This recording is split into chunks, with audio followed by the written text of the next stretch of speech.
हम लोग भगवत गीता के 17वें अध्याय के पहले श्लोक से शुरू कर रहे हैं। अर्जुन उवाच अर्जुन उवाच ये शास्त्र विधि मुत्सृज्य शास्त्रविदमुत्सृज्य यजन्ते श्रद्धयान्विताः यजन्ते श्रद्धयान्विताः तेषां निष्ठा तु का कृष्ण तेषां निष्ठा तु का कृष्ण सत्त्वमाहो रजस्तमः।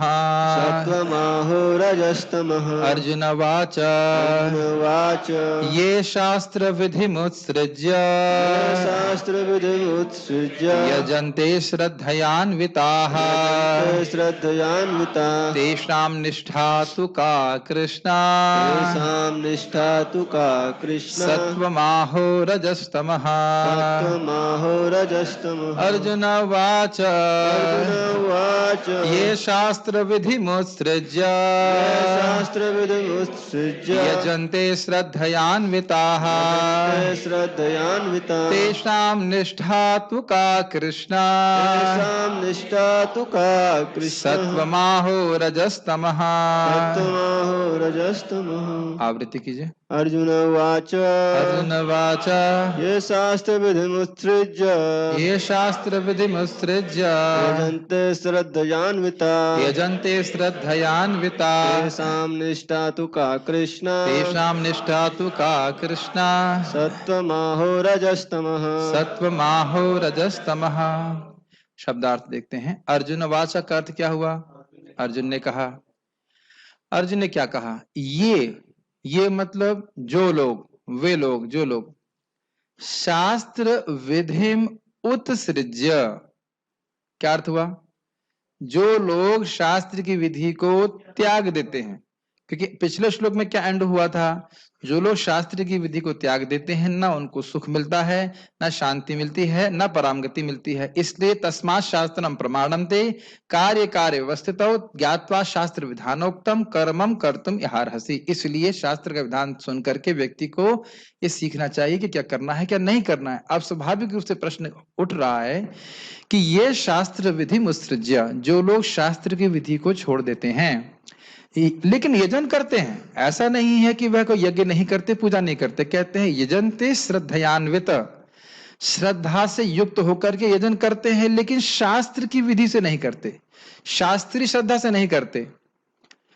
तेषाम निष्ठा तु का कृष्ण, तो हे कृष्ण ये बताइए कि उनकी निष्ठा, उनकी श्रद्धा सात्विक है, अहो अहो मतलब या राजसिक तामसिक है। दो भाग में डिवाइड कीजिए। या अहो जो है, अहो सत्व और रजस समझ के बीच में है, दिख रहा है ना? सत्वम अहो रजस्तमः, तो सत्व है या फिर रजगुणी तमगुणी है। प्रश्न समझ में आ रहा है? जब प्रश्न समझ में आएगा तो उत्तर समझ में आएगा। जैसे पानी, मैं बोलूं पानी, कोई मतलब नहीं है। इसे पहले वाला कुछ शब्द का मतलब होना चाहिए। भाई इनको प्यास लग रही है तो क्या लाएं? पानी। तो प्रश्न अगर समझ में आता है तो फिर उसके बाद बाकी उत्तर समझ में आता है। ठीक, तो प्रश्न क्या है? जो लोग शास्त्र की विधि को छोड़ देते हैं लेकिन पूजा करते हैं, जानते हैं पूजा करते हैं, तो उनकी श्रद्धा सात्विक है भगवान कृष्ण या फिर राजसिक तामसिक है? बड़ा सूक्ष्म है। सात्विक है, राजसिक है, तामसिक है, ये नहीं बोल रहे हैं। कह रहे हैं सात्विक है या राजसिक तामसिक है। राजसिक तामसिक को एक तरफ रखा गया है, सात्विक को एक तरफ रखा गया। ये समझ में आ रहा है? इससे पहले कि हम इस प्रवचन में आगे बढ़ें, एक बात बहुत समझ लेना चाहिए। कोई यदि कहे कि तुम लोग तो विश्वास करते हो, भगवान पे विश्वास करते हो, हम तो जानते हैं, ये नहीं है। हर व्यक्ति के जीवन में श्रद्धा का नितांत आवश्यकता है और श्रद्धा से वो युक्त होता ही है। आत्मा का गुण ही है श्रद्धा, फेथ। लेकिन वह तीनों गुणों के मिश्रण से अलग अलग रूप से मिश्रित हो जाती है, तो वह श्रद्धा जो है रजोगुणी, तमोगुणी और सत्वगुणी होती है। इसको भी अगले श्लोकों में समझाया जाएगा, लेकिन मैं पहले बता दे रहा हूं। और हम ऐसा नहीं कह सकते कि हम श्रद्धा नहीं रखते हैं। और हम श्रद्धा कब रखते हैं? जब हमारे पास और कोई विकल्प नहीं होता है। इतने सारे लोगों को हम एक्सीडेंट में मरता हुआ देखते हैं, तो क्या हम गाड़ी पे चढ़ना छोड़ देते हैं? नहीं छोड़ते हैं।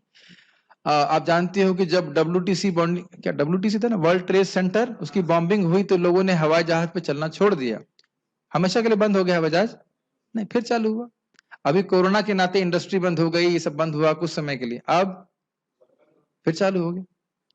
हो सकता है जिससे आप मिलने जा रहे हो उसको कोरोना हो और आपको कोरोना दे दे, लेकिन आप काम करना बंद कर देंगे क्या? हर व्यक्ति श्रद्धा से युक्त होता है। जो व्यक्ति कह रहा है कि मैं तो अपने इंद्रियों पर विश्वास करता हूं, केवल जो देखता हूं उसी पे विश्वास करता हूं, तो वह भी श्रद्धा से युक्त है, ना कि उसे इंद्रियों पे विश्वास है, जैसे कि साइंटिस्ट हैं। तो हम लोग वास्तविक भक्त लोग क्या करते हैं, भगवान को अगर हम जानना चाहते हैं तो हमें श्रद्धा की छलांग लगानी पड़ेगी। समझ रहे हैं? बहुत पहले मैंने चैतन्य चरण प्रभु का प्रवचन सुना था 2004 में, और इतना सुंदर प्रवचन था, मुझे अभी तक याद है, वो बहुत अच्छा प्रवचन है। वो श्रद्धा की छलांग लगानी पड़ेगी। कृष्ण भगवान हैं, इसको हमें यथावत स्वीकार करना पड़ेगा भगवत गीता से।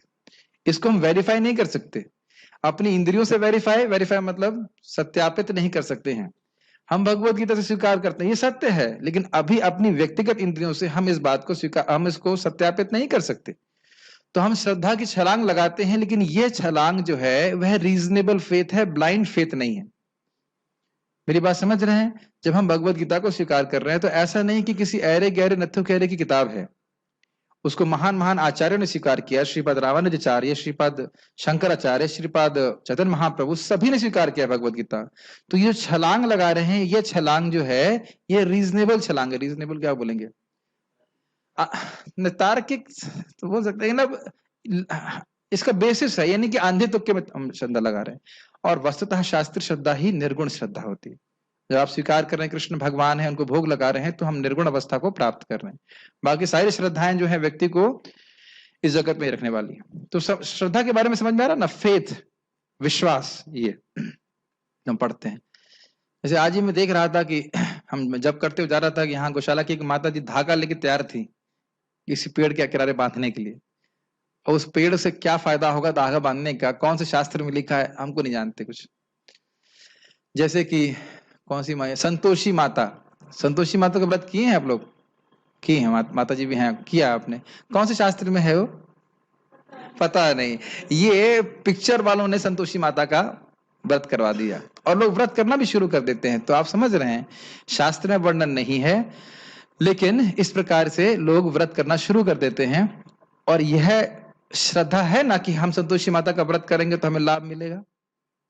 एग्जाम्पल दे रहा हूं, ऐसे बहुत सारे काल्पनिक देवी देवताओं की पूजा भी लोग करते हैं अपने काल्पनिक तरीकों से, तो उसके बारे में चर्चा करेंगे। अर्जुन ने कहा, हे कृष्ण, जो लोग शास्त्र के नियमों का पालन ना करके अपनी कल्पना के अनुसार पूजा करते हैं उनकी स्थिति कौन सी है?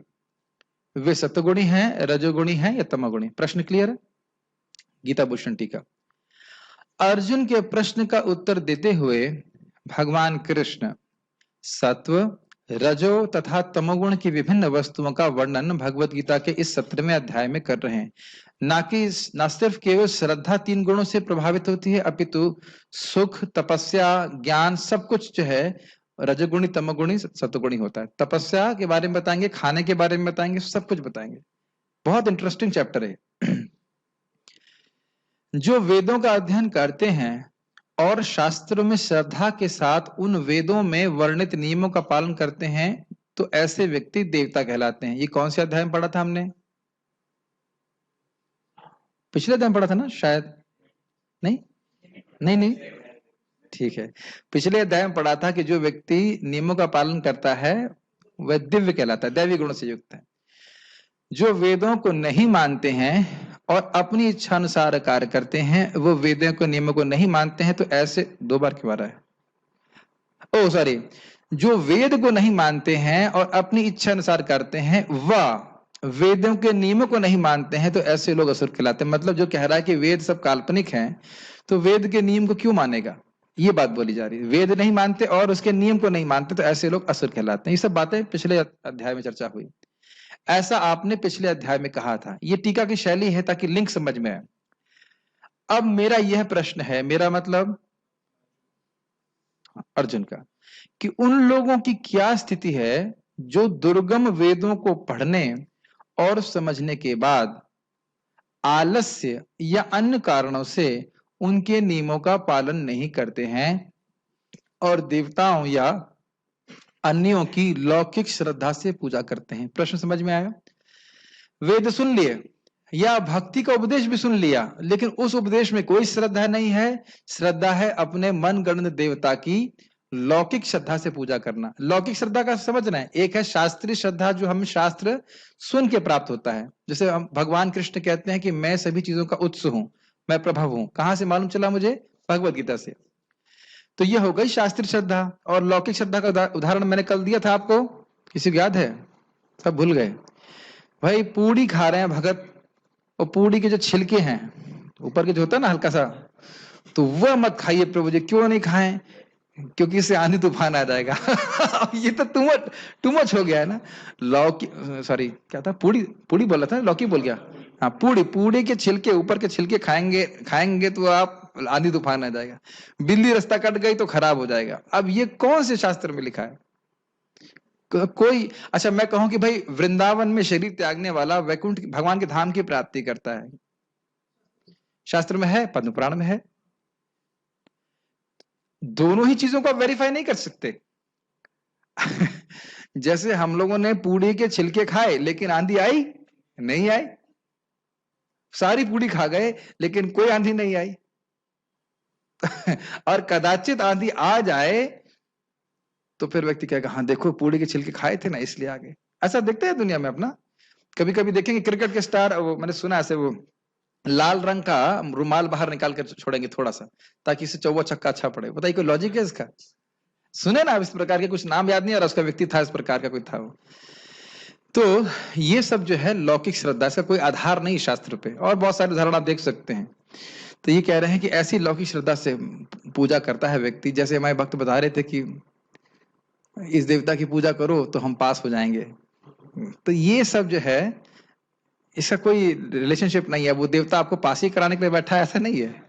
तो शास्त्रीय नियमों का पालन नहीं करते लोग। समझ गया ना लौकिक श्रद्धा का मतलब? शास्त्र का कोई आधार नहीं है, शास्त्र सुनने के बाद भी श्रद्धा नहीं है। जैसे मुझे याद है एनटीपीसी में मैं काम कर रहा था, काम नहीं था मैं था वहां पे, काम नहीं कर रहा था। तो वहां पे मैंने एक व्यक्ति को बताया, वहां के जो वहां पे काम कर रहे थे हमारे सीनियर, तुमने कहा हरे कृष्ण मंत्र के बारे में बताया तो उसने स्वीकार किया, कुछ हरे कृष्ण किया। फिर बोला जो कुछ भी हो हम सबको मानते हैं लेकिन हमारी जो देवी हैं हम उन्हीं की पूजा करें। तो मैं समझ गया इसकी श्रद्धा वहीं पे जाएगी। तो उसको शास्त्र सुनने के बाद भी भगवान में श्रद्धा नहीं होती है। क्यों नहीं होती इसको तो हम सीखेंगे। तो दैवी और आश्री व्यक्तियों के मध्य उनकी क्या स्थिति है जिनका वर्णन पहले हुआ। यदि वे शास्त्रों पर ध्यान नहीं देते परंतु श्रद्धा से युक्त होकर किसी की उपासना करते हैं। अच्छा अब आप लोग थोड़ा समझिए इस बात को। दैवी लोग कौन है? शास्त्र के वचन को सुनकर के वो भगवान की उपासना करते हैं, ठीक। असुर लोग शास्त्र को नहीं मानते और किसी की उपासना नहीं करते, कहते मैं ईश्वर हूं, मैं ही भगवान। ईश्वरो हम अहम भोगी सिद्धो हम बलवान सुखी। याद? क्लियर? अब ये लोग क्या हैं? एक और कैटेगरी है जो शास्त्र को सुना भी हल्का फुल्का लेकिन शास्त्र को मानता नहीं है और उपासना भी करता है। क्या आप मेरी बात समझ रहे हैं? एक तीसरी कैटेगरी का निर्माण हो रहा है, ये समझ में आ रहा है? एक कैटेगरी के लोग क्या हैं? शास्त्र मानते हैं, भगवान की उपासना कर रहे हैं या देवता की उपासना कर रहे हैं लेकिन शास्त्र के अनुसार। और एक कैटेगरी असुर हो गए, ना देवता उपासना कर रहे हैं ना कुछ कर रहे हैं, अपने मन से जो कुछ कर रहा है वो कर रहे हैं, पूजा नहीं कर रहे, बेसिकली अपने को भगवान मानते हैं। अब ऐसे लोग भी हैं जो शास्त्र की सुन लिए लेकिन श्रद्धा उनकी लौकिक है। सामान्य लोक में जो लोग बोल रहे हैं उसको सुनकर वह किसी की उपासना करते हैं। तो क्या वो असुर हैं या वो देवता हैं? तो वो प्रश्न है अभी, प्रश्न समझ में आ रहा है ना? ठीक। उन्होंने सत्व रजो या तमो गुण में से किसका आश्रय लिया हुआ है? ठीक है, और ऐसा मत सोचिए ऐसा नहीं होता है। जब मैं इंडोनेशिया गया था तो वहां पे मैंने स्पष्ट देखा बहुत पूजा होती है वहां पे, देवताओं की उपासना बहुत होती है। और उनसे पूछा जाए कि वाकई शास्त्र के अनुसार कर रहे हैं तो कोई उत्तर नहीं। हाँ, नेपाल में भी होती होगी मुझे तो ज्यादा, हाँ सुना तो है बलि वगैरह होती है। और उनसे पूछा जाए कि शास्त्र के अनुसार क्या है तो बहुत कठिन होगा उन लोग के लिए उत्तर देना। अहो शब्द मध्य में आया है जो दो प्रकार के चुनावों का इंगित करता है। सतगुण या रज तथा तमोगुण, ये लाइन समझ में आ रहा है? सत्व माहो रजस तमह, तो उसमें बोल रहे हैं सतगुण, या तो उनकी एक तरफ सतगुण है कि सतगुण बिल्कुल अलग है रजगुण और तमोगुण से, तो किस प्रकार की श्रद्धा से उनकी होती है। तो तात्पर्य प्रभुपाद का चतुर्थ अध्याय के 39वें श्लोक में कहा गया है कि किसी विशेष प्रकार की पूजा में निष्ठावान व्यक्ति क्रमशः ज्ञान की अवस्था को प्राप्त होता है और शांति तथा संपन्नता की सर्वोच्च सिद्धावस्था तक पहुंचता है। क्या मतलब है इसका? देखिए, बहुत फेमस श्लोक है ये। श्रद्धावान लभते ज्ञानम तत्परः संयतेन्द्रियः ज्ञानम लब्ध्वा पराम शांतिम अचिरेणाधिगच्छति। ये श्लोक तो इतना सुंदर है कि मन कर रहा है इसी की व्याख्या कर दें। मैंने जानबूझकर उसमें रखा है, बहुत सुंदर है। जब व्यक्ति शास्त्र से सुनता है तो उसकी श्रद्धा बनती है। अज्ञानाद अथवा ज्ञानाद उत्तम श्लोक नाम यद संकीर्ततम अघम पुंसो दहे दीदो यथा नलः। जान से अनजान से कैसे भी व्यक्ति भगवान का नाम उच्चारण करे, वह अगर भगवान का संकीर्तन करता है तो जिस प्रकार से ईंधन को अग्नि जला देती है, हाँ, कैसे भी आप ईंधन फेंकिए अग्नि में, उसी प्रकार से भगवान का नाम सारे पापों को नष्ट करने वाला है। जब यह व्यक्ति सुनता है तो बड़ा प्रोत्साहित होता है, उसको मिलता नहीं प्रोत्साहन, हम नाम जप करें, मन नहीं लग रहा, कोई बात नहीं, हम बोल तो रहे हैं। तो उसी प्रकार से जब कोई व्यक्ति श्रद्धा से युक्त है, शास्त्रीय श्रद्धा से, तो उसको ज्ञान प्राप्त होता है, दिव्य ज्ञान। श्रद्धावान लभते ज्ञानम तत्परः संयतेन्द्रियः, तीन चीजें हैं। श्रद्धा है उसको, उसके आधार पर वह श्रवण करता है, उसे ज्ञान प्राप्त होता है कि मुझे करना क्या है। जैसे भी आपने भगवान के नाम के बारे में सुना, फिर तत्परः भगवत पर, भगवान की सेवा में लगा रहता है, और संयत इंद्रिया, अपनी इंद्रियों को वह संयमित करता है भोगों से, तब ज्ञानम लब्ध्वा, उसको हृदय में ज्ञान स्फुरित होता है। ये बहुत इंपॉर्टेंट लाइन है, फिर से रिपीट कर रहा हूं। श्रद्धा होना चाहिए गुरु के, साधु के, शास्त्र के वचनों पर, फिर उसके अनुसार उसको अपने जीवन में तत्परता होनी चाहिए। हाँ, आपने सुन लिया कि नाम पापों को नष्ट करता है, लेकिन नामोच्चारण करना भी है, और साथ साथ चार नियमों का पालन हम लोग करते हैं, भोगों से बचते हैं, वैष्णव निंदा से बचते हैं, अपराधों से बचते हैं, तो यह है संयत इंद्रिय। तो तीनों चीज करेंगे। कौन तीनों चीजें हैं? श्रद्धा, तत्परता मतलब भगवान की सेवा में लगना, और इंद्रियां संयम, तब ज्ञानम लब्ध्वा, तब उसके हृदय में ज्ञान रियलाइजेशन स्फुरित होता है। ज्ञानम लब्ध्वा परम शांतिम अचिरेणाधिगच्छति, उसके बाद वह परम शांति को प्राप्त करता है, भगवान के धाम की प्राप्ति करता है। यह श्लोक बहुत महत्वपूर्ण है, बहुत महत्वपूर्ण। और ध्यान दीजिएगा कि श्रद्धा हमको कैसे मिलती है? भक्त संग में आकर के भागवत शास्त्र को सुनने से, भागवत को, भगवद गीता को। अगर उसको नहीं सुनते हैं तो धीरे धीरे हमारी श्रद्धा कमजोर हो जाती है। जैसे हमारे करुणामृत प्रभु ने बहुत अच्छा प्रसाद बनाया, बस अब कल से प्रसाद खाने की जरूरत तो है नहीं। क्या उत्तर है आशुतोष? आज तो मिल गया ना अच्छा प्रसाद सुबह, दोपहर में तो खाने की जरूरत नहीं थी ना? दोपहर थी, समुद्र प्रभु ने कैसा बना? अच्छा बना, अच्छा बना। फिर सुबह सुबह भी खाने की जरूरत है।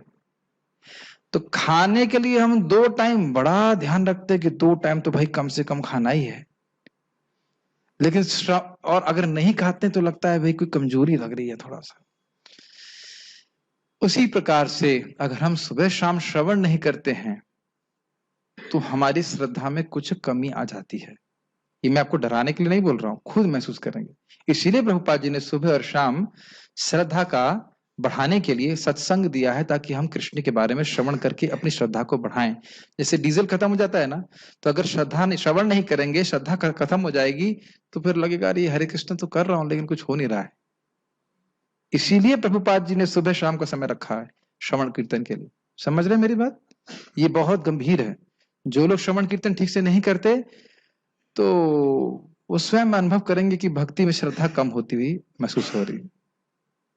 Make sense?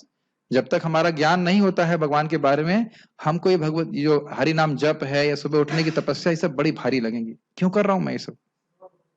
बहुत आवश्यक है। ठीक है, तो आपने क्या सीखा? अगर हम अनुभव प्राप्त करना चाहते हैं तो कौन कौन से गुण होने चाहिए? पार्थ कृष्ण प्रभु को माइक दीजिए। कौन कौन से गुण आपने सीखे प्रभु जी? थोड़ा कीर्तन करिए। कौन से गुण सीखे आपने? एक श्रद्धा होनी चाहिए श्रद्धा और शास्त्रों में। और भाई जैसे मैंने बोला कि एक आपको मैंने सुना दिया कि एक नाम से अनंत जन्मों के पाप नष्ट होते हैं, तो आपने सुना, फिर क्या करेंगे आप? फिर करेंगे उसको, करेंगे, तो हो गई तत्परता। ठीक, अब एक और भगवान का प्रसाद खाने से करोड़ों जन यज्ञ के लाभ मिलते हैं, हाँ भले अच्छी बात है, क्या करेंगे अब? खाएंगे प्रसाद। ये समझ में आया? श्रद्धा का मतलब है उस पर ऐड करेंगे। आप समझ में आया? जब प्रसादम का एग्जाम्पल देता हूं तो समझ में आता है, तो आपके लिए हर बार एक जलेबी का एग्जाम्पल जरूर दूंगा मैं। आप समझ में आया? और संयत इंद्रिय मतलब अगर भारती में जा रहे हैं या फॉर एग्जाम्पल ब्रजवासी में कहीं भी जा रहे हैं, मुझे भारती से कोई विरोध नहीं, किसी भी रेस्टोरेंट में जा रहे हैं, देख रहे हैं रास्ते में बढ़िया वस्तु लगी हुई है, तो क्या करेंगे? तुरंत पैसे देंगे, तुरंत खा लेंगे। इंद्रिय संयम ना, इंद्रिय संयम करेंगे खाने के बाद। नहीं, खाने के बाद नहीं, व्यक्ति स्वयं करेगा ना, ये भगवान को अर्पित नहीं है, इसको नहीं खाना है। समझ रहे हैं ना मेरी बात? तब हम हृदय में अपने, जैसे सिंपल सी बात, मैं डॉक्टर के पास गया, उसने कहा भाई दवा खाओ लेकिन चावल मत खाना, दही मत खाना, तो दवा खानी है, डॉक्टर पे विश्वास है, लेकिन अब उसने दोनों चीज बताई है, एक चीज करना है और चीज नहीं करना। Make sense? तब हमारे हृदय में ज्ञान उत्पन्न होता है। इसलिए इट्स नॉट चीप, ऐसा नहीं कि हम पैसे देकर के आध्यात्मिक ज्ञान को अपने हृदय में प्रकाशित कर लेंगे, मेहनत करनी पड़ती है। 16वें अध्याय में यह निष्कर्ष निकलता है कि जो शास्त्रों के नियमों का पालन नहीं करता वह असुर है, और जो निष्ठापूर्वक इन नियमों का पालन करता है वह देव है। ये तो क्लियर है, स्पष्ट है। अब यदि ऐसा निष्ठावान व्यक्ति हो जो ऐसे कतिपय नियमों का पालन करता हो जिसका शास्त्रों में उल्लेख ना हो, तो उसकी स्थिति क्या होगी? तो प्रश्न बड़ा क्लियर है। अर्जुन के इस संदेह का स्पष्टीकरण कृष्ण द्वारा होना है। क्या वे लोग जो किसी व्यक्ति को चुनकर उस पर किसी भगवान के रूप में श्रद्धा दिखाते हैं, सतो रजो या तमगुण पूजा करते हैं? ये लाइन समझ में आ रही है? आगे और क्लियर हो जाएगा कि जो सतोगुणी लोग हैं कुछ विशेष देवता की पूजा करते हैं, रजोगुणी लोग वैसे देवता की पूजा करते हैं, क्योंकि वैसे देवता का वैसा स्वभाव होता है। वो देवता सतोगुण में है तो इधर वो सतोगुणी व्यक्ति उस प्रति आकृष्ट होगा, अगर वो तमोगुणी है तो इधर तमोगुणी वाले लोग आकृष्ट होंगे, और रजोगुणी है तो रजोगुणी लोग आकर्षित होंगे। ये भागवत में भी इस बात को प्रथम स्कंद के 2 अध्याय में बताया गया। उसको श्लोक में भी याद नहीं आ रहा, लेकिन यही श्लोक इसी प्रकार से भजन्ति अभी श्लोक याद नहीं है मेरे को, उसको जब वहां चर्चा करेंगे तो मैं कोट करूंगा। क्या ऐसे व्यक्तियों को जीवन की सिद्धावस्था प्राप्त हो पाती है? मतलब अपने मन से अपनी श्रद्धा से युक्त होकर जो पूजा कर रहे हैं सिद्ध होंगे क्या वो? क्या वे वास्तविक ज्ञान प्राप्त करके उच्चतम सिद्धावस्था को प्राप्त हो पाते हैं? ये प्रश्न क्यों बन रहा है? प्रभुपाद ने जो 4थे अध्याय का कोट किया कि जो व्यक्ति श्रद्धावान है वह ज्ञान प्राप्त करता है, लेकिन कौन सी श्रद्धावान? शास्त्रीय श्रद्धा। अपने मन गणन तरीके से श्रद्धा से युक्त होकर के व्यक्ति अगर पूजा करेगा तो क्या वह सिद्ध होगा? नहीं होगा। तो ये प्रश्न है। जो लोग शास्त्रों के विधि विधानों का पालन नहीं करते किंतु जिनकी किसी पर श्रद्धा होती है और जो देवी देवताओं तथा मनुष्यों की पूजा करते हैं, क्या उन्हें सफलता प्राप्त होती है? अर्जुन इन प्रश्नों को श्री कृष्ण से पूछ रहा है। क्या आपने सुना है कि लोग अमिताभ बच्चन की भी पूजा करते हैं, रजनीकांत, और मैंने प्रभुपाद जी एग्जाम्पल देते हैं कि हिटलर की पूजा करता था एक व्यक्ति सेकंड वर्ल्ड वॉर में, क्योंकि हिटलर की वजह से उसको बिजनेस में बहुत फायदा हुआ। जैसे मैं जब आईआईटी की तैयारी कर रहा था तो हमारे पिताजी आए थे उस समय साउथ इंडिया में, कहे बेटा इस बाबा की, आप समझ रहे कौन से बाबा, इस बाबा की पूजा चालू कर दो, और मंत्र भी बता दिया, मंत्र भी बता दिया, उसमें ओम भी लगा दिया, तो मंत्र भी काल्पनिक, बाबा भी काल्पनिक, और कहा पूजा करना चालू कर दो। तो बाबा से क्या प्रेम था, हमें तो आईआईटी से प्रेम था, शुरू कर दिया। 10-15 दिन हमने मंत्र बोला भी, को बताऊंगा नहीं कौन सा मंत्र है, लेकिन ये मंत्र है। और उसके बाद भगवत कृपा से भक्तों का संग मिल गया, तो भगवान कृष्ण का फोटो आ गया। तो मैंने कहा बाबा मैं समझ गया भगवान नहीं है, थोड़ा साइड में आप क्षमा कीजिए, कृष्ण का भजन कर रहे थे। और कृष्ण सब कुछ देते, सब कुछ देते। कृष्ण क्या है जो नहीं दे सकते? सब कुछ दे सकते, ठीक है, लेकिन बुद्धि भी देते हैं। अन्य लोगों की पूजा करते हैं तो बुद्धि नहीं देते। क्या आप लोगों के पास शक्ति है अगला श्लोक सुनने के लिए? हाँ, मुझे हाँ सुनाई पड़ा, ठीक ठीक, तो मेरे पीछे बोलिए। एक भगवान का उत्तर तो देख ही लें।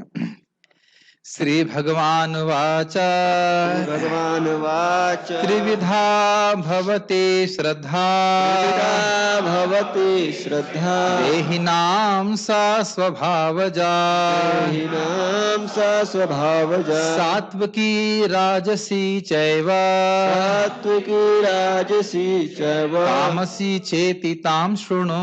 तामसीं चेति तां शृणु। श्री भगवान वाचा मतलब श्री भगवान कृष्ण ने कहा। श्री भगवान वाचा मतलब शिव बाबा ने कहा। क्या ये अर्थ है? बिल्कुल नहीं है। श्री भगवान वाचा मतलब भगवान श्री कृष्ण ने कहा। त्रिविधा भवति श्रद्धा, तो बड़ा स्पष्ट है। श्रद्धा 3 प्रकार की होती है। मैं समझता हूँ सुनते सुनते आप लोगों को भी संस्कृत आने लग गई होगी। देही नाम सा स्वभावज, देहियों की, जो हम सब देह धारण किए हुए हैं, उनके स्वभावज, उनके स्वभाव से उत्पन्न होती है। अब ये समझना होगा कि स्वभाव का अर्थ क्या होता है। देखिए, अनादि काल से जीव इस प्रकृति के संसर्ग में है। संसर्ग मतलब कांटेक्ट में है। जो शब्द ना समझ में आए वो बता देना, ठीक है। और वह अपने स्वरूप को भूल करके रजोगुण, तमोगुण, सतोगुण का संग कर रहा है। शानु प्रभु समझ में आता है आपको? ठीक। और इन गुणों के प्रभाव से उसका चित्त प्रभावित हो रहा है, ठीक। और उसके चित्त में इसकी वजह से राग और द्वेष उत्पन्न होते हैं। ये अच्छा लग रहा है, ये अच्छा नहीं लग रहा है। जो रजोगुणी व्यक्ति है उसे रजोगुणी चीजें अच्छी लगेंगी, जो सतोगुणी व्यक्ति है उसे सतोगुणी वस्तु अच्छी लगेंगी। क्लियर है? ये सब हम चर्चा कर चुके हैं। तो उसका इस प्रकार का स्वभाव बन जाता है। स्वभाव का समझ में आ रहा है? तो चित्त मतलब मन, बुद्धि, अहंकार, ये सब मिला करके आप कहेंगे इसको चित्त। और चित्त नहीं, इसको सत्व कहते हैं। सत्व कहते हैं। सत्व मतलब सत्व इज इक्वल्स टू मन, बुद्धि, अहंकार प्लस चित्त। तो जो सत्व के अनुसार उसका स्वभाव बन जाता है। मेरी बातें समझ में आ रही हैं? अंतरात्मा प्रभु समझ में आ रहा है? क्या सभी का हृदय मन एक ही जैसा होता है? तो क्यों हो रहा है? रजोगुणी व्यक्ति का अलग प्रकार का होगा, तमोगुणी का अलग प्रकार का होगा, तो उसका उस प्रकार का स्वभाव बन जाता है। स्वभाव नहीं समझ में आ रहा आपको? कंडीशन नेचर इसे कहना चाहिए। और उसके अनुसार उसकी 3 प्रकार की श्रद्धा होती है। कैसी होती है? सात्विकी होती है, राजसिकी होती है, या तामसी होती है। उनके बारे में तुम मुझसे सुनो। श्लोक समझ में आ गया? ठीक है। भगवान ने कहा देहधारी जीव द्वारा अर्जित गुणों के अनुसार उसकी श्रद्धा 3 प्रकार की हो सकती है। ये समझ में आ रहा है? अर्जित गुण। अर्जित गुण का मतलब जैसे यहाँ पे व्यक्ति कुछ इकट्ठा करता है, धन इकट्ठा करता है या कुछ और इकट्ठा करता है, ऐसे ही हर जन्म में अज्ञानवश जीव जी रहा है। उसे पता नहीं कि मैं गुणों का संपर्क कर रहा हूं, और गुणों का संपर्क करने से वह गुणों को अपने चित्त में अर्जित कर रहा है। ऐसा समझिए कि स्पॉन्ज होता है ना, पानी कहीं पड़ा हो और स्पॉन्ज से आप उसको उस पर रखें तो उस पानी को खींच लेता है। ये समझ में आ रहा है? उसी प्रकार से अंतःकरण जो हमारा है, वह अंतःकरण का स्वभाव ही है कि हम जिन अनुभवों के संपर्क में आते हैं उसको वह एब्जॉर्ब कर लेता है। Does it make sense? जैसे मान लीजिए कोई हॉरर पिक्चर देखेंगे तो हमारा चित्त हम डर जाता है, हमारा अंतःकरण में डर आता है, या हम क्रूर हो जाते हैं। किसी को मारता हुआ देखें तो हमारे हृदय में क्रूरता आ जाती है। सुना होगा आपने, टेररिस्ट लोगों को बचपन से ही ये मतलब संस्कार दिए जाते हैं। उनके 10वें संस्कार में संस्कार आता है, किसी को मारता हुआ देखेंगे या बचपन से ही वह उनको काटता हुआ देखेंगे तो फिर वह स्वाभाविक रूप से क्रूर हो जाते। और एक भक्त कोई देखेगा तो उसको तो एकदम भय हो जाएगा, नहीं ऐसा नहीं कर सकते।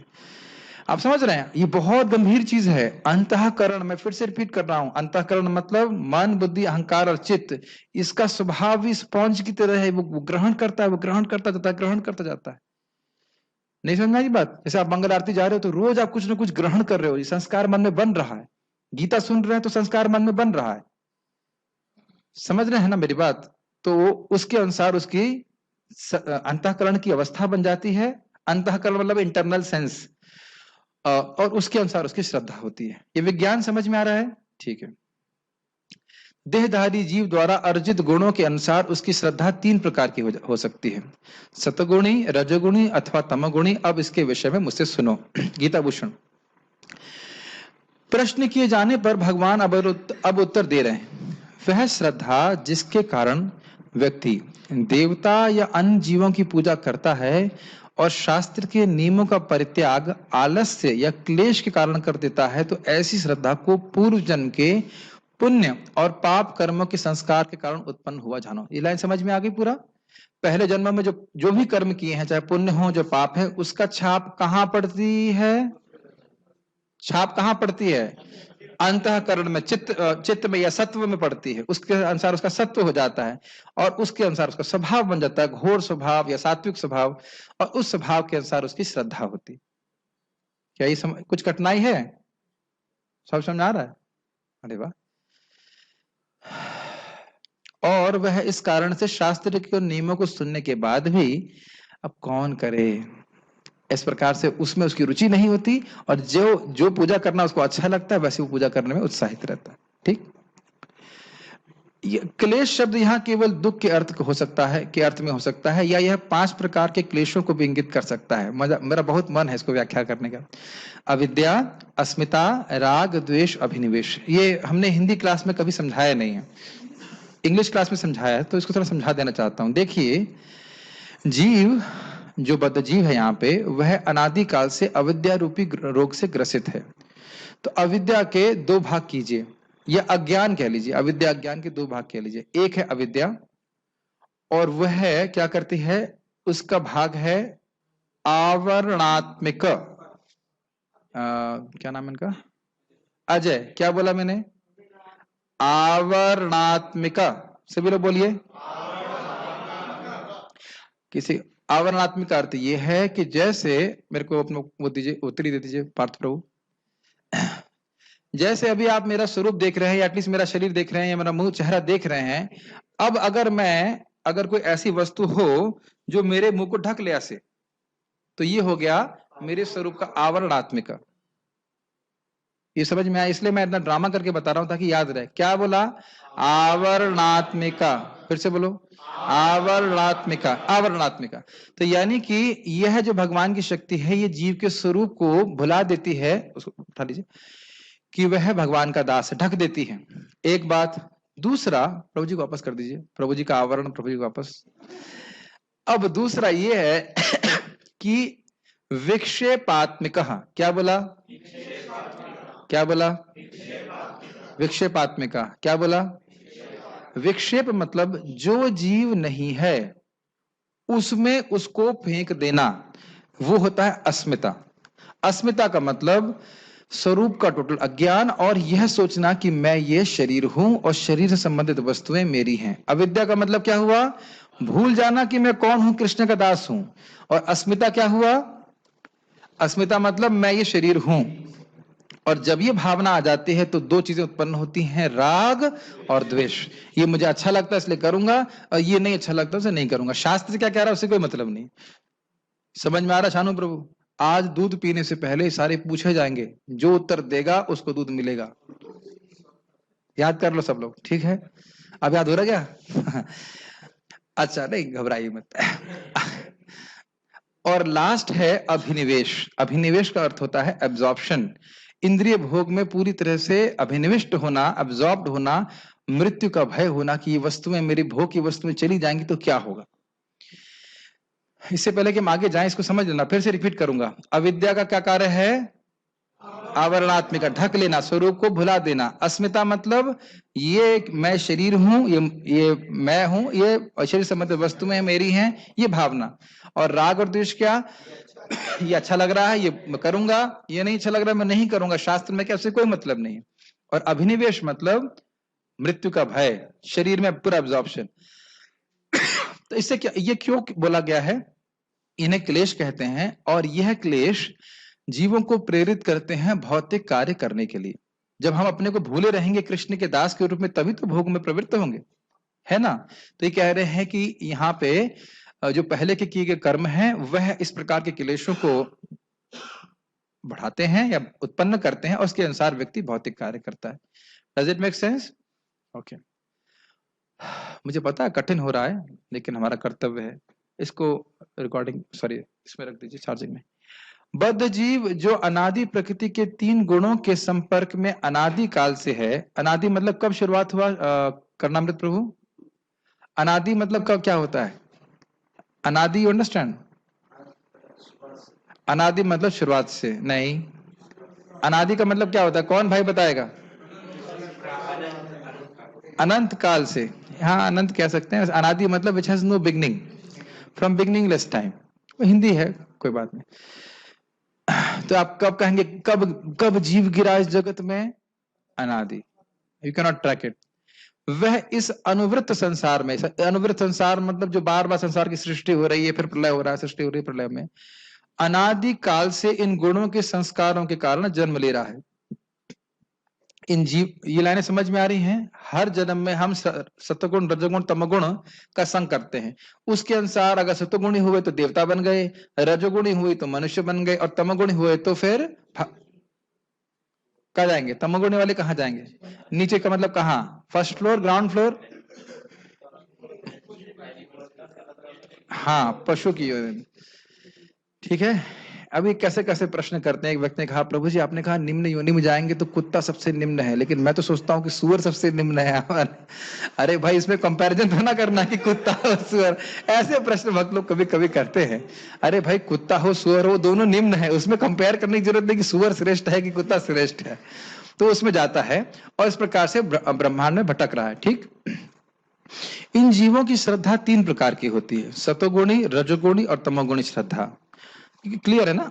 उनके पास ऐसी आध्यात्मिक बुद्धि नहीं होती जो शास्त्र से उत्पन्न होती है, जिन्हें भक्तों के द्वारा सिखाया जाता है और जिससे उनके पूर्व के संस्कार परिवर्तित हो सकते हैं। मैं इसको हाईलाइट कर रहा हूं, ये बात एकदम मतलब ऑपरेशन करके दिमाग में घुसा लेना चाहिए। हम सभी लोगों का स्वभाव है कि हम अपने स्वभाव के अनुसार कार्य करें, and it is very dangerous. मेरी बात समझ में आ रही है? हम सभी लोगों के लिए बड़ा आसान है कि हम अपने स्वभाव के अनुसार कार्य करें। किसी ने ऑन तो करो mic. Can you pick it up? क्या इस बात को आप समझ रहे हो? अगर हम शास्त्र ना सुने तो जैसे हैं वैसे ही रहेंगे, बल्कि और दुर्गति को प्राप्त हो जाएंगे। क्या इस बात को आप समझ पा रहे हो, स्वीकार कर पा रहे हो? किसी की मान लीजिए निंदा करने की प्रवृत्ति है तो पहले जन्म के अनुसार है, लेकिन अगर वो शास्त्र से नहीं सुनता है कि निंदा करने मात्र से जिसकी हम निंदा कर रहे हैं उसके सारे पाप हमारे सर पे आ जाते हैं, ये पता है आपको बात? तो व्यक्ति निंदा करने से कभी नहीं चूकेगा। मैं कह रहा हूं कि जब तक शास्त्र से नहीं सुनता है तब तक उसकी निंदा करने की प्रवृत्ति को वो कभी नहीं त्यागेगा। समझ रहे हो ना मेरी बात? बहुत ही डेंजरस है, इसीलिए शास्त्र सुनना बहुत जरूरी है, और वह शास्त्र भी भक्तों के संग में सुनना चाहिए। नहीं तो ऐसा भी शास्त्र सुना सकते हैं व्यक्ति को जो उसे कर्मकांड के लिए प्रेरित कर दे। Make sense? और जब शास्त्रीय नियमों का पास सुनेगा और उसके अनुसार कार्य करेगा तब उसके पूर्व के संस्कार डिलीट होंगे। डिलीट मतलब मिटेंगे। समझ रहे हैं? इसके बहुत एप्लीकेशन है। जब भक्त लोग भक्ति करने आ रहे हैं तो ये मत सुनिए, सोचिए, ये हमें नहीं सोचना चाहिए ये सब धुल के आए हैं। धुल के आए नहीं हैं, धुलने के लिए आए हैं। क्या बोला मैंने? धुल के नहीं आए हैं, धुलने के लिए आए हैं। तो इसलिए थोड़ा समय हो सकता है कि उनके स्वभाव पुराने रहें, और उस भक्त को भी समझना चाहिए कि मैं धुला हुआ नहीं आया हूं, मैं धुला जाने के लिए आया हूं। समझ रहे? इसलिए साधना करेगा, भक्ति करेगा, तब उसका स्वभाव धीरे धीरे परिवर्तित होगा। Make sense? इसलिए इन तीन प्रकार के संस्कारों के कारण तीन प्रकार की श्रद्धा उत्पन्न होती है। संस्कार समझ रहे? रजोगुणी, तमोगुणी, सत्वगुणी। शास्त्रीय श्रद्धा इससे भिन्न होती है। शास्त्रीय श्रद्धा केवल शास्त्र विहित कर्मों को ही करने के लिए प्रेरित करती है, न कि पूर्व जन्म के संस्कारों, पूर्व जन्म के संस्कारों नहीं होना चाहिए, त्रिगुणात्मक संस्कारों के कारण। ये लाइन समझ में आ रही? बहुत ब्यूटीफुल लाइन सर, बहुत सुंदर लाइन है। हरे कृष्ण मंत्र जपो, हमको अच्छा नहीं लगता, हमारा मन नहीं लगता, हमारा मन में बुरे विचार आ रहे हैं, ये कुछ नहीं, हरे कृष्ण जपो। प्रभुपाद जी बोलते हैं, हु केयर, भक्त ने बोला, I don't feel like chanting, who cares about your feeling? समझ रहे हैं ना? फीलिंग के बारे में मत सोचिए, भगवान को प्रणाम कीजिए, भगवान का नाम जप कीजिए, भगवान का प्रसाद खाइए, वेदर इट फील्स और not feels, just do it. और करने मात्र से हमारे हृदय के जो पूर्व संस्कार हैं वो नष्ट होंगे। सोचते रहेंगे मैं जाऊं कि नहीं जाऊं, आज तो मौसम अच्छा नहीं है मंगल आरती के लिए, आज तो मूड नहीं कर रहा है जप करने के लिए, तो फिर बहुत तकलीफ होगी प्रगति करने के लिए। We have to do it. Have to मतलब समझ रहे हैं, भाव को भाव कैसे भी हो आपको भक्ति करनी है।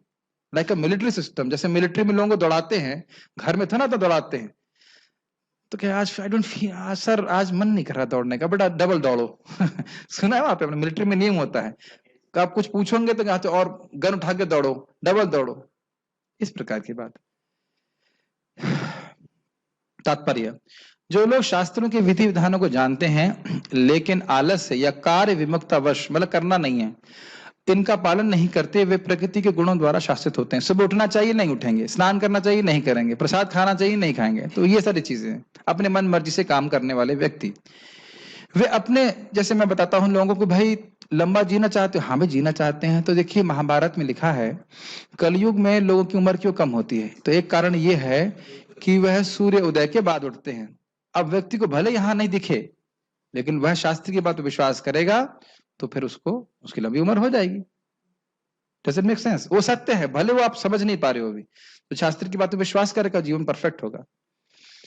वे अपने सतगुणी, रजगुणी या तमोगुणी पूर्व कर्मों के अनुसार एक विशेष प्रकार का स्वभाव प्राप्त करते हैं। स्वभाव की व्याख्या मैंने कर दी थी।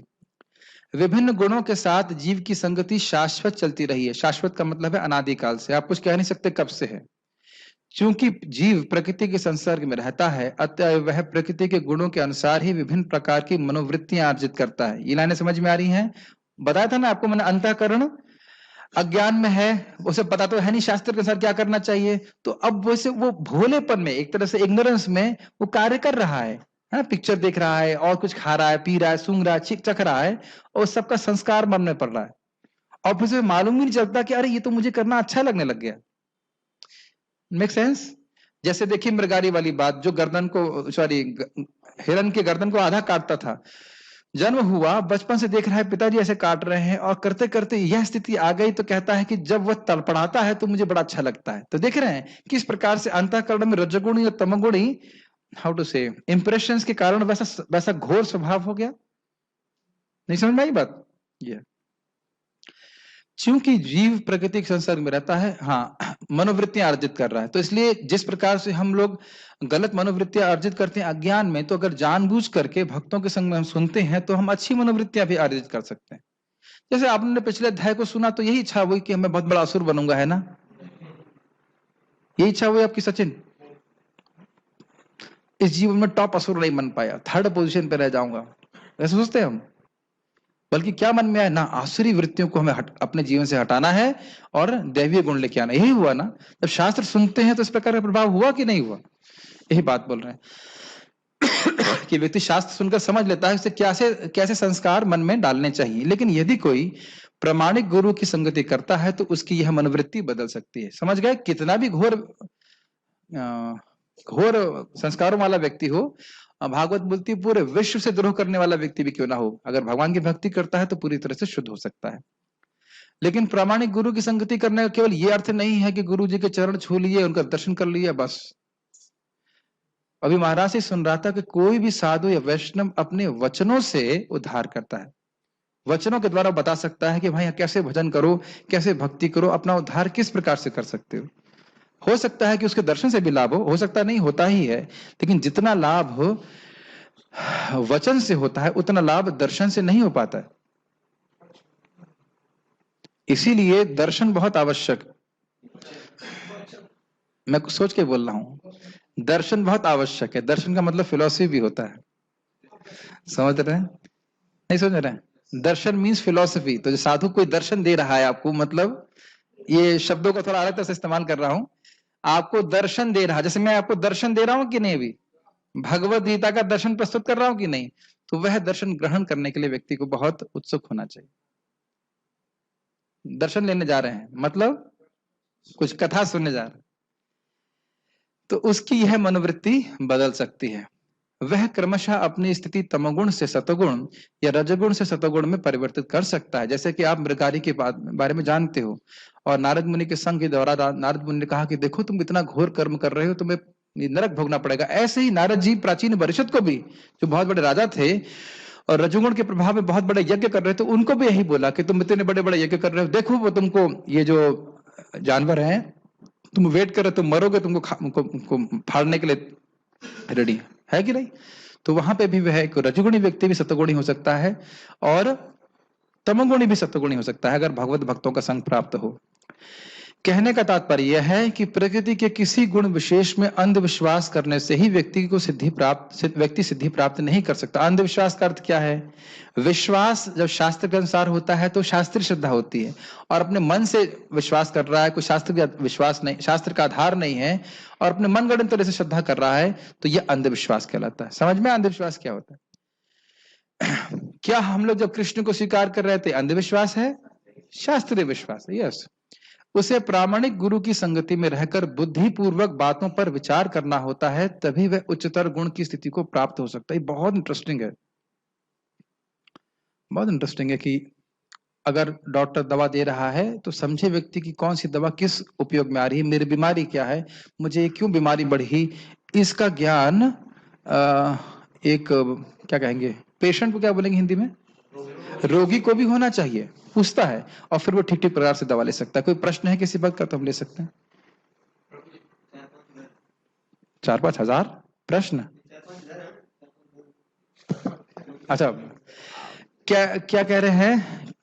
प्रश्न है कि क्या हम भारतीय ब्रजवासी की मिठाई खा सकते हैं? कभी कभी हमें कुछ नहीं मिलता है वहां पे, तो हम वहां पे जाकर खा सकते हैं। इस बारे में मैंने भक्तों से सुना है कि जो दूध की मिठाई है वह लेकर के भगवान को अर्पित की जा सकती है और उसके बाद व्यक्ति ग्रहण कर सकता है, लेकिन हमेशा इसका नियम नहीं बना लेना चाहिए। आप तो मुझे जानते हैं, फोन कर दीजिएगा, आपके लिए प्रसाद रख लूंगा। साईं बाबा कौन है? उनको बहुत से लोग उपासना करते हैं। देखिए, कोई वो सिद्ध व्यक्ति हो सकते हैं, लेकिन वो भगवान नहीं है। ठीक है, सिद्ध हो सकता है, सिद्ध है, कोई दिक्कत नहीं, लेकिन वो भगवान नहीं है। उनने बोला सबका मालिक एक है, तो उनको ही मालिक बना दिया। वो मालिक नहीं है, वो कह रहे सबका मालिक एक है, मतलब कृष्ण है, भगवान हैं कृष्ण, तो उनकी पूजा करनी चाहिए। विक्षेपात्मिका और अस्मिता दोनों का मतलब एक ही है क्या? यस।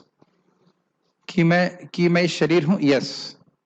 सतोगुण devotee becomes demigod, the passion is equals to human, but a Brahman is in goodness. How can we understand this, please?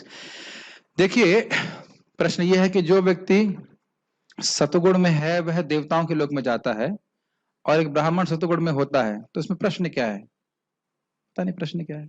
ब्राह्मण इस जगत में सतो होते हुए भी इस जगत का नहीं होता है वास्तविक रूप से, तो वह ब्राह्मण यहाँ पे इसलिए रहते हैं। और दूसरी बात, अब प्रश्न समझ में आ रहा है, आप ये कह रहे हो कि रजोगुणी व्यक्ति मानव में समाज में जन्म लेता है, तो भगवान ये भी तो बोल रहे हैं कि सारे इंसान रजोगुणी नहीं होते, तो जो लोग सतोगुणी होते हैं वो ऊपर के लोगों में जाते हैं।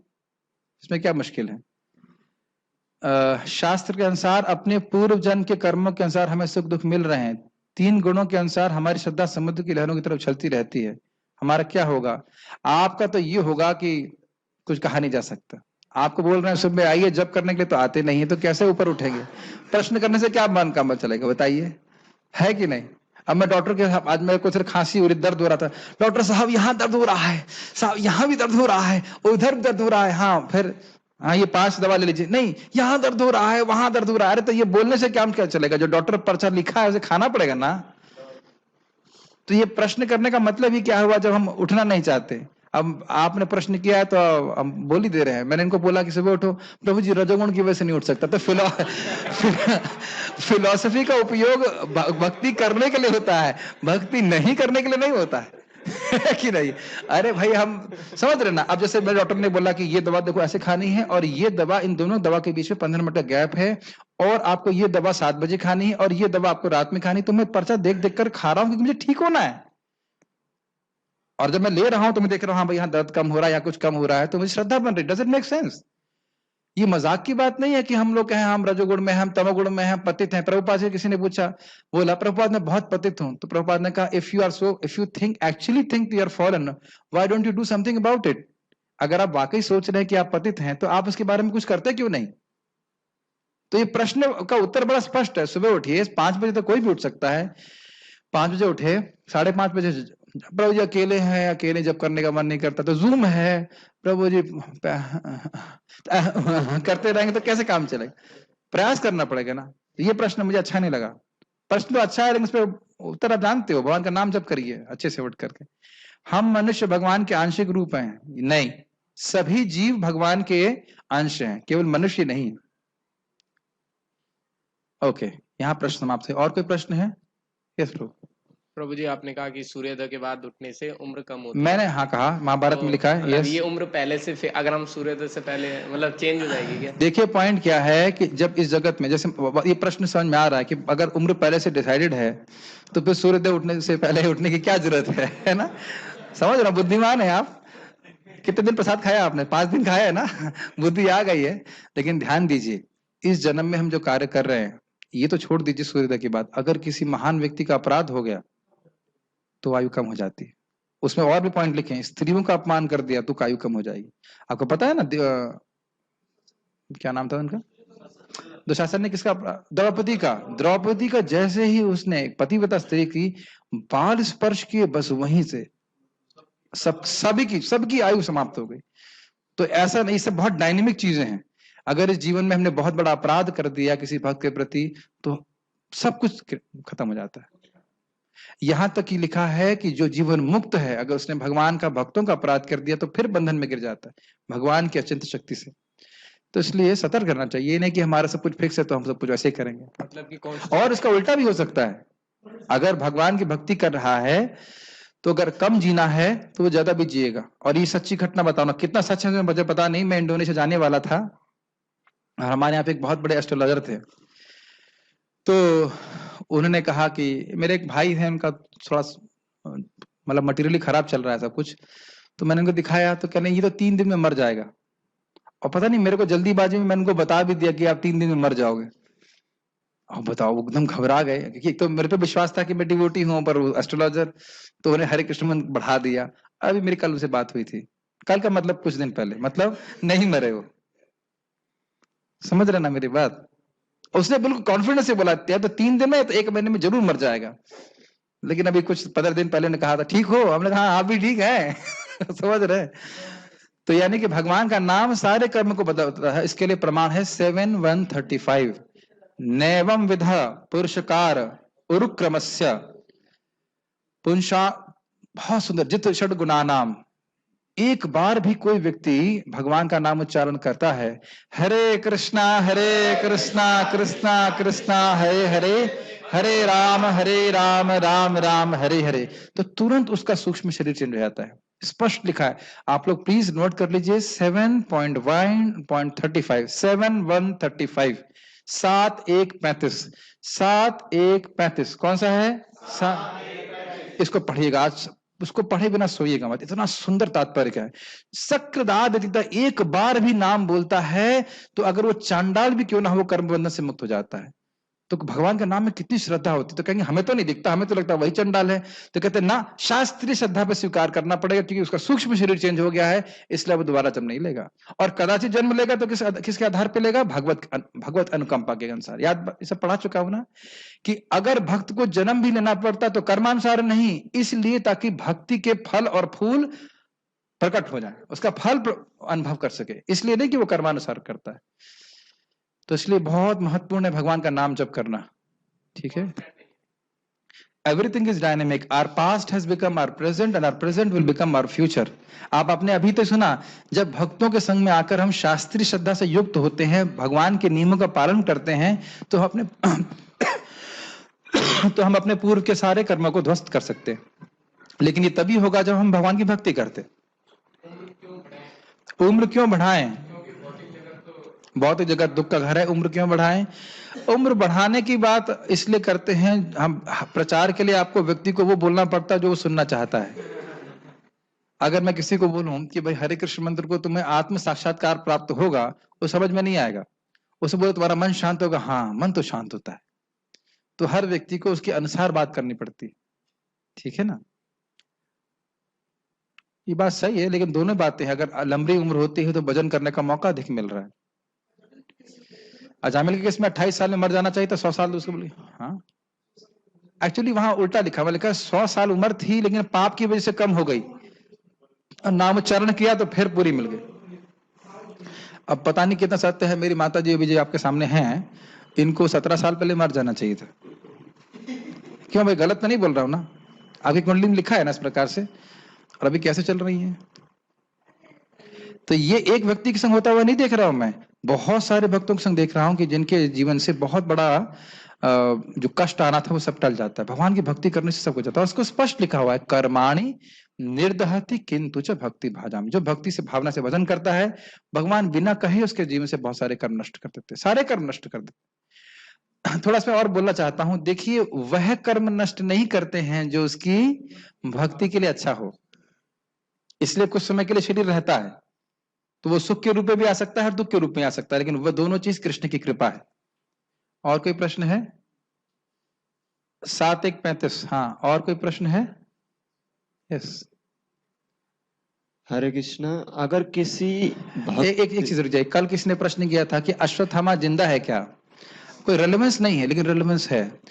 अश्वत्थामा जिंदा है, इस पे बहुत सारे वीडियोस लोग बना सकते हैं, लेकिन हमें वो वीडियो देखने की जरूरत नहीं है। शास्त्र में स्पष्ट लिखा है कि अश्वत्थामा अब अगले जब मनवंतर नहीं कि चतुर्युग में, अगले चतुर्युग में शायद ना अगले चतुर्युग में वो व्यास बनेंगे, वेद व्यास बनेंगे, वो सप्तऋषि भी बनेंगे, ऐसा कुछ था मुझे याद आ रहा है। तो इसलिए अब हाँ व्यासदेव बनेंगे सुना है, तो उसमें कोई डाउट नहीं है। तो अगर आप कोई प्रश्न कर रहे हैं तो उसका आधार शास्त्र से हम बड़ी आसानी से दे सकते हैं, बहुत रिसर्च करने की हमको जरूरत नहीं है। यस। अगर किसी भक्त बहुत अच्छी और शुद्ध 16 माला करता, मैं गलत बोल गया, सॉरी, श्लोक चेंज कीजिएगा। 7:1:35 नहीं है, 5:1:35 है। आई एम सॉरी, क्योंकि श्री कृष्ण ने श्लोक लिख दिया, अच्छा किया बता दिया, मेरे मन में वो श्लोक था लेकिन मैं नंबर गलत बोल गया। 5:1:35 है, जहां पे क्या नाम है उनका, प्रियव्रत महाराज के। प्रियव्रत महाराज ने भगवान की शरण लेकर के एक सूर्य का निर्माण कर दिया। तो कहे अरे ये कैसे कर दिया? तो कहते हैं जिसने व्यक्ति ने भगवान की शरण ले ली उसके लिए कौन सा आश्चर्य है, उनके नाम उच्चारण मात्र से व्यक्ति कर्म बंधन से जहाति बंधम, वह कर्म बंधन से मुक्त हो जाता है। तो सॉरी, क्षमा कीजिएगा, 7:1:35 नहीं है, 5:1:35 है। कौन सा है? 5:1:35। कौन सा? गुड, 5:1:35। यस। हाँ बोलिए, कुछ बोल रहे थे। अगर कोई भक्त अच्छी और शुद्ध 16 माला करता हो, 4 नियम का पालन भी करता हो, और मृत्यु के समय भगवान का नाम नहीं ले पाया और स्मरण करने की परेशानी आई, तो क्या वो भगवत धाम बहुत जाएगा? अच्छा प्रश्न है, बहुत सुंदर प्रश्न है। आज आपने सुना ना, हरि पार्षद प्रभु ने प्रपन्नामृत नामक ग्रंथ शिला रामानुजाचार्य जी के उद्धृत किया था, उसी से उन्हें बता रहे थे कि अगर कोई भक्त, नारद जी पूछते हैं वरदराज जी से कि यही प्रश्न एग्जैक्टली करते हैं कि जिस भक्त ने आपका जीवन भर स्मरण किया, अगर मृत्यु के समय वह स्मरण ना कर पाए तो आप क्या करेंगे, क्या होगा? तो कहते हैं मैं तो उसका स्मरण करूंगा ना, उसने जीवन भर जो भक्ति करी है वो तो नहीं खत्म होगा ना। और समझना चाहिए ये प्रश्न में थोड़ी सी मिस्टेक है। जब आप जीवन भर 16 माला जप करेंगे, 4 नियम पालन करेंगे, अच्छे से 16 माला करेंगे, तो आप देखेंगे क्रमशः जिंदगी में केवल हरिनाम ही दिखाई पड़ता है। मैं समझता हूं कि सभी भक्तों का अनुभव होगा कि अब आप भक्ति करते रहते तो बस यही दिखता है, सुबह 16 माला करनी है, सुबह 16 माला करनी है। रात में क्या दिखता है? सुबह 16 माला करनी है, फिर 16 माला करनी है, और 16 माला का फिर बढ़ाता भी जाता है। तो जैसे जैसे हम हरे कृष्ण मंत्र कर रहे हैं, नियमों का पालन कर रहे हैं, हम ठीक होते जा रहे हैं, भगवान के प्रति प्रेम बढ़ता जा रहा है, तो भगवान का स्मरण अपने आप अधिक होने लगेगा और जगत से आसक्ति कम हो रही है। तो काफी संभावना है कि मृत्यु के समय भगवान का स्मरण करेगा।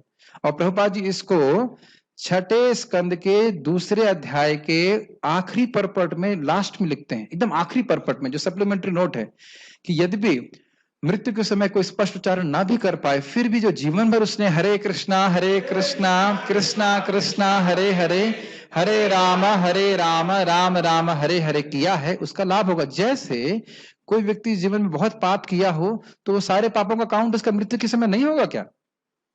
स्वाभाविक से होगा। उसी प्रकार से जो हरिनाम कर रहा है उसका भी फायदा प्राप्त होगा। यस। मृत्यु के और समय इसीलिए इसका अर्थ यह नहीं कि 16 करें, ये 16 मतलब 16 मिनिमम है, नॉट मैक्सिमम। 16 सुबह कर लें और दिन में जो और थोड़ा सा अधिक समय ले, 2-4 माला और एक्स्ट्रा कर सकते हैं। यस। मृत्यु के कितने समय, एग्जाम्पल सेकेंड या आवर पहले भगवान का नाम और स्मरण करना है जिससे भगवत धाम जा सके? कितने सेकंड पहले मृत्यु का स्मरण करना चाहिए? जब आप मिलेंगे, जब मर रहे होंगे तब बता दूंगा। नेक्स्ट प्रश्न। ये कोई प्रश्न हुआ? अंत काले चमामिवा, अंत काल का अर्थ अंत काल के पहले भी, या लेकिन तो समझना चाहिए। कृपया आप 12वें अध्याय के उस श्लोक को देखिए, ये तु सर्वाणि कर्माणि मयि सन्न्यस्य मत्परा अनन्येनैव योगेन मां ध्यायन्त उपासते तेषामहं समुद्रतः मृत्यु संसार सागरात्। भवामि न चिरात पार्थ मय्यावेशित चेतसाम, जिन्होंने अपने सारे कर्मों को मुझ में समर्पित किया है, अपने मन को मुझ में आवेशित किया है, उन भक्तों का मैं उद्धार करने वाला हूं। आप क्यों चिंता कर रहे हैं? आप अपना प्रयास कीजिए। कृष्ण अपने प्रयास को कभी नहीं भूलते। एक बात बहुत बोल ली है, मैं बोलने लगूंगा तो मैं भावुक हो जाता हूं, लेकिन बहुत अमेजिंग बात भक्त ने बोली थी कि जब हम बोलेंगे नहीं, आगे पढ़िए। मैं एक बार मेरे आंखों में आंसू आता है बोलते बोलते, बहुत अच्छा बात मैं अपने को रोक के बोलता हूँ। Krishna Balram will not stand at a distance when his servant is leaving his body. जिसने जीवन भर कृष्ण बलराम की सेवा करी है, कृष्ण बलराम उसको नेग्लेक्ट नहीं कर सकते मृत्यु के समय। So this is something which you have to, it's very touching। बहुत गुणात्मा प्रभु बात बोल रहे थे, बहुत अच्छा बात है। तो आप जीवन भर कृष्ण की सेवा करके देखिए। हाँ, इस जगत के परिवार वाले तुरंत आपको कह देंगे बुढ़ा मर क्यों नहीं रहा है। अब तो राम जी इनकी सुन लेते तो अच्छा होता है कि नहीं। Krishna is not like this. क्या पढ़िए आगे। हमने सुना है कि धाम में जो भी खाने की चीजें होती है वह प्रसाद जैसा होता है, क्या यह सच है? नहीं, आगे पढ़िए। ये सब जो है ना, ये बहानेबाजी है। ये सब बहानेबाजी है प्रसाद ग्रहण ना करने के लिए। जहां भी इंद्रिय तृप्ति करने की भावना होती है, ये याद रहता है, और 5:1:35 याद नहीं रहेगा। श्रीमद् भागवतम का 5:1:35 याद नहीं रहेगा, बाकी ये याद रहेगा धाम में लस्सी पीना बहुत अच्छा रहता है। अगर ऐसा ही है तो फिर हमारे करणामृत पर समुद्र पर भोग क्यों लगा रहे हैं? फिर बताइए, ठाकुर जी को भोग क्यों लग रहा है फिर? अब अगर आपने सुना है, अगर कहीं शास्त्र का प्रमाण मिल जाए तो मैं अपनी बात को बिल्कुल चेंज कर दूंगा, लेकिन अभी तक हमने साली सुना है। कई शास्त्र का प्रमाण है, जैसे मैंने फिर रिपीट कर रहा हूं, भागवत पद्म पुराण के अनुसार जो व्यक्ति यहाँ पे शरीर त्यागता है वह निश्चित भगवत प्राप्ति करता है। तो हम ये बोल सकते हैं कि नहीं? आचार्यगण यहाँ पे रहे हैं धाम में, तो भगवान को भोग नहीं लगाते थे क्या? बताइए, फिर क्यों लगाते थे वो? तो ये जो भी विचार बोल रहे हैं, ये मैंने भी लोगों से सुना है, लेकिन आज तक मुझे शास्त्रीय प्रमाण नहीं मिला। जिस दिन शास्त्र का प्रमाण मिलेगा मैं स्वीकार कर लूंगा। मैं अपने आप को अपूर्ण मान रहा हूं, मैं पूर्ण नहीं हूं, लेकिन इस संबंध में शास्त्रीय प्रमाण नहीं मिला। आप लोगों को मिला हो कहीं तो मुझे बता दीजिएगा, हम डेफिनेटली उसको स्वीकार कर लेंगे।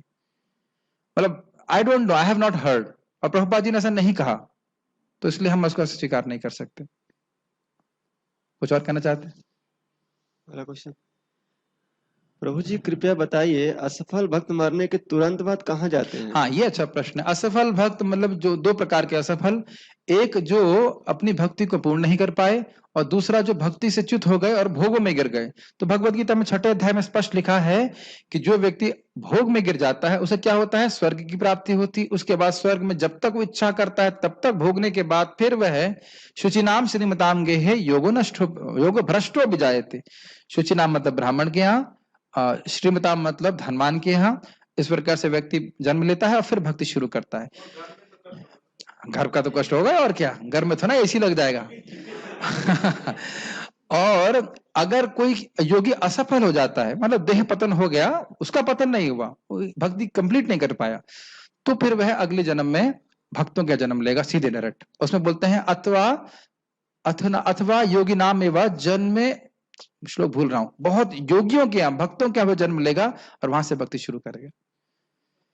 हाँ, जाने के तुरंत बाद कहाँ होता है जहाँ डिसीजन होता है कि उनका जन्म अब यहाँ होगा, ऐसे कुछ होता है? तो कोई प्लेस होता इस प्रश्न से क्या फायदा? इस प्रश्न से क्या फायदा? मरने के बाद तुरंत एग्जैक्टली 1 सेकंड के बाद कहाँ जाता है? इस प्रश्न से क्या फायदा बताइए? कोई प्रश्न का फायदा नहीं है। यस, क्षमा कीजिएगा, जो प्रश्न फायदेमंद है वह पूछेंगे। यस प्रभु जी। देखिए, कुछ लोगों को कौतूहल होता है।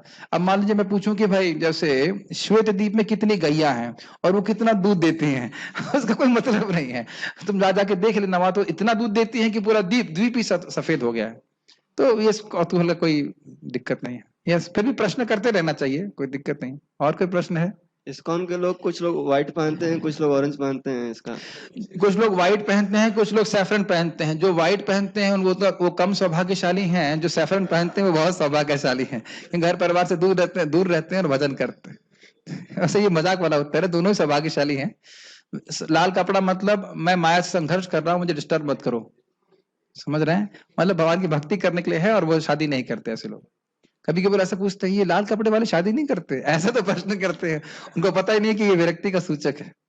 ये सब भारत की स्थिति होती जा रही है। बोलिए आगे। Prabhu ji please tell is holy name capable of taking us Golok independently alone? क्या तो होली नेम जो है, क्या भगवान के नाम हमको अकेला ही भगवान के धाम ले जाएगा? कोई संशय ही नहीं है, कोई संशय ही नहीं है। लेकिन संशय है, इसीलिए भगवत कथा सुनना है। और ध्यान देना चाहिए कि भगवान की कथा और भगवान के नाम में कोई भेद नहीं है। भगवान की कथा हमें नाम में श्रद्धा देती है, नाम उच्चारण करते हैं, कथा समझ में आती है। कथा समझ में आती तो नाम की महिमा समझ में आती। तो एक दूसरे को काट नहीं रहे हैं, ये एक दूसरे के कंटेम्परेरी है। और बिना क्या है, बहुत सुंदर, साधु कृपा नाम बिना प्रेम नहीं होए। चैतन्य चरितामृत में एकदम स्पष्ट लिखा। क्या बोला मैंने? साधु कृपा नाम बिना प्रेम नहीं होए। भगवान के भक्तों की कृपा के बिना और नाम उच्चारण, यानी कि हरे कृष्णा कृष्णा कृष्णा हरे हरे, हरे राम राम राम हरे हरे, इसके बिना व्यक्ति भगवत प्राप्ति नहीं कर सकता है। एकदम स्पष्ट, और अपने मन से नहीं बोला मैंने। यस, आगे। बहुत बहुत धन्यवाद। श्रीमद् भगवद गीता की जय। श्रील प्रभुपाद की जय।